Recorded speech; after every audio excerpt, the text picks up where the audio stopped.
গত 12ই মে চিকিৎসার উদ্দেশ্যে বাংলাদেশের দর্শনা সীমান্ত দিয়ে ভারতে প্রবেশ করেছিলেন ঝিনাইদহ 4 আসনের সংসদ সদস্য আনোয়ারুল আজিম আনার। বরাহনগরে পূর্ব পরিচিত গোপাল বিশ্বাসের বাড়িতে এক রাত থেকে 13ই মে দুপুরে একটি গাড়িতে চড়ে বেরিয়ে যান তিনি।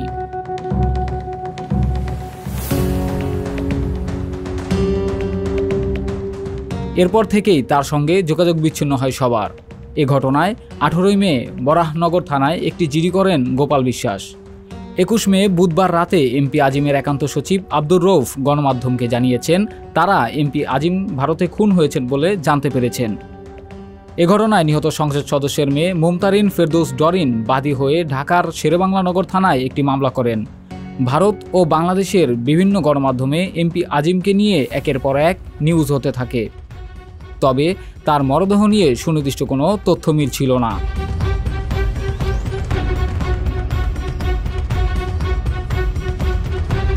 মরদেহ খুঁজে পেতে পশ্চিমবঙ্গ রাজ্য পুলিশের একাধিক টিম অভিযান শুরু করে।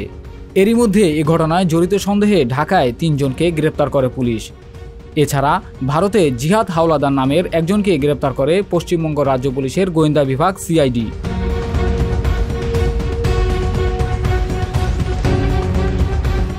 প্রাথমিক জিজ্ঞাসাবাদে জিহাদ স্বীকার করেছেন বাংলাদেশি বংশোদ্ভূত মার্কিন নাগরিক আখতারুজ্জামান শাহিনের নির্দেশে তিনি সহ 4 জন মিলে এমপি আজিমকে শ্বাসরোধে হত্যা করেছেন। তারপর শরীর থেকে সব মাংস আলাদা করেন জিহাদ। এরপর মাংসের কিমা করে তা পলিথিনে রেখে দেন।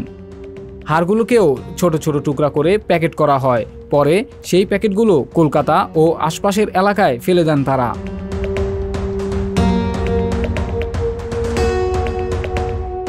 জিহাদের কাছে এমন লোমহর্ষক তথ্য পেয়ে 23 মে বৃহস্পতিবার রাতেই কলকাতার কাশীপুর থানার কৃষ্ণমাটি এলাকায় অভিযানে যায় পশ্চিমবঙ্গ গোয়েন্দা পুলিশ।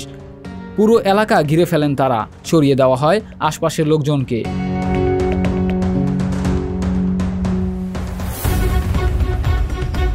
যদিও এখন পর্যন্ত মরদেহের কোনো অংশ উদ্ধার করা যায়নি, তবে তা খুঁজতে এবার মাঠে নেমেছে স্থানীয় ডিজাস্টার ম্যানেজমেন্ট গ্রুপ।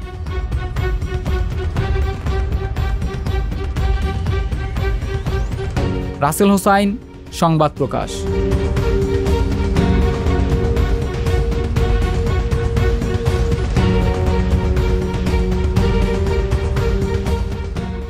সংবাদ, ফিচার ও অনুষ্ঠানের জন্য ভিজিট করুন সংবাদ প্রকাশের ওয়েবসাইট এবং যুক্ত থাকুন ফেসবুক পেজ ও ইউটিউব চ্যানেলের সঙ্গে।